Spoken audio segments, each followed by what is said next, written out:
ఆడించగలడు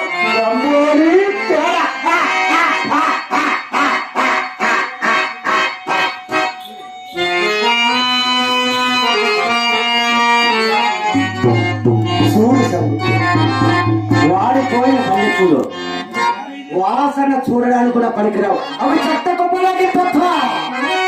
నువ్వు కూడా ఒకప్పుడు అందాల రాజునే, చంద్రం బింబాలే. కానీ ఇప్పుడు ఆ బింబాలకి గర్వాన్ని ఎక్కువై గ్రహణం పట్టిందన్నమాట. ఎందుకు నీ గర్వానికి కారణం నీ రూపం సౌందర్యం అన్నమాట.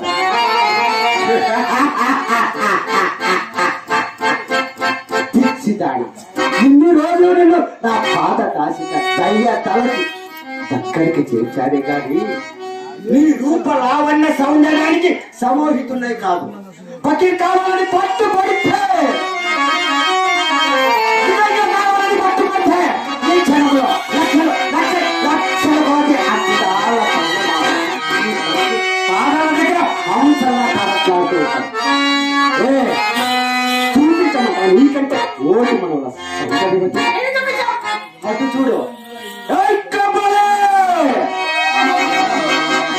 ప్రపంచంలో ఉన్న అందగత్తెల్లో ఒక అందగత్తెని చూపించు. మన తిరుగు రంగుల తిక్కురు అని సర్వుతుంది.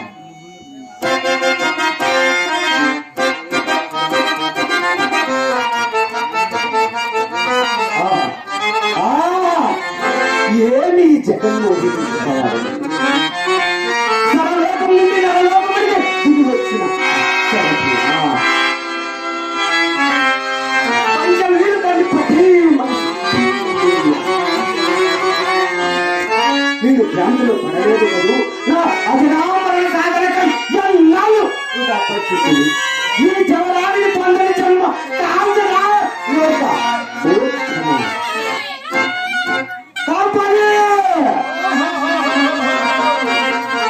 ఎవరు ఈ సువర్ణ సుందరి? ప్రతివర్త పాలునాగమ్మ ప్రతివర్త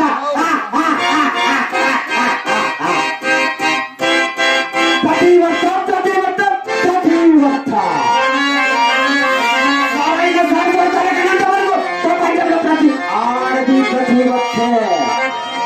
ఆ పదం మన నికంటంలో చూసా కదే. నీకంటే ఉండగట్ట నీకంటే పడుకురాడు నీకంటే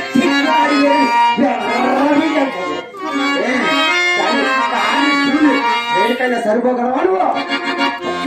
పట్టు పడితే ఈ క్షణంలో ఆ నాగుని తెచ్చి నీ ముందు ఉంచవాడు. చెమ్మంటావా? కాయపు కూతురు కొప్పకి బాగా మహాపతిత ఆర్యవర్ధరాజు భవనేకలేడు. నీ తలకాయ నీ తలకాయ పుట్టకాయల దేవుడికి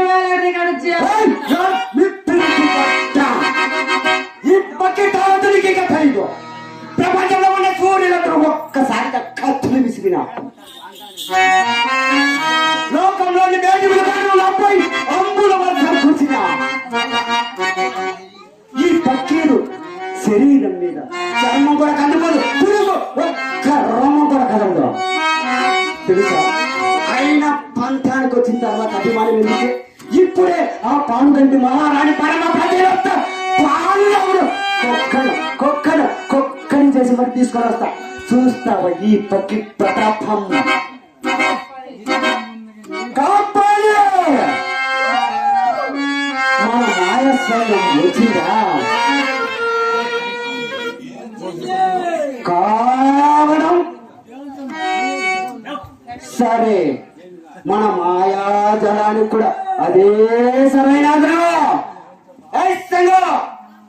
చూసావు కదే. పానగట్టి రాజు పట్ట గురించి ప్రవేశం చేయాలంట. సమయం సందర్భం అన్ని కలిసి ఇప్పుడే నా మాట వినుప చెడిపోగలడు. బాలనగం పాత్ర వచ్చే ముందు నీ మాయలో ముందు తమ్ముడి ఇప్పుడు తరంగా పక్కి నీకు ఇష్టం లేకపోతే కుక్కిన ఒక పేడ మూల కూర్చొని లేకుంటే ఒక నా ప్లేస్ బాగా దాసిలా బోడికా విశ్వాసఘాతక నమ్మినాడు దాన్ని ఇలా తడిగుడ కప్పి కప్పుకొస్తాం అనుకోండి నీవు నిజంగా ప్రేమించావు అనుకొని నా తలము నా మనసు అన్ని నీకు అర్పించుకున్నానే ఇలా ఏ దారి తప్పు తగ్గట్టు ఇలా ఏడు కాదు చెప్పని తగలబెట్టాలనుకోలేదు కదా. చూడు సంగం, మరి నా మాటకి బదులువే మరి పాత చెప్పులకి అన్న ఆళ్ళని కడగమంటారు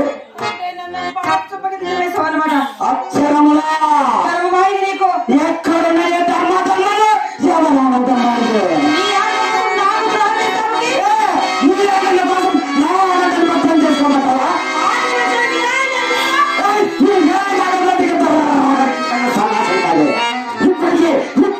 ఇప్పటికీ అందులో ఒక్కటే ఇంకెల్లరు కానున్నారా? అవునైదు వరకే చెప్పాలి కదా.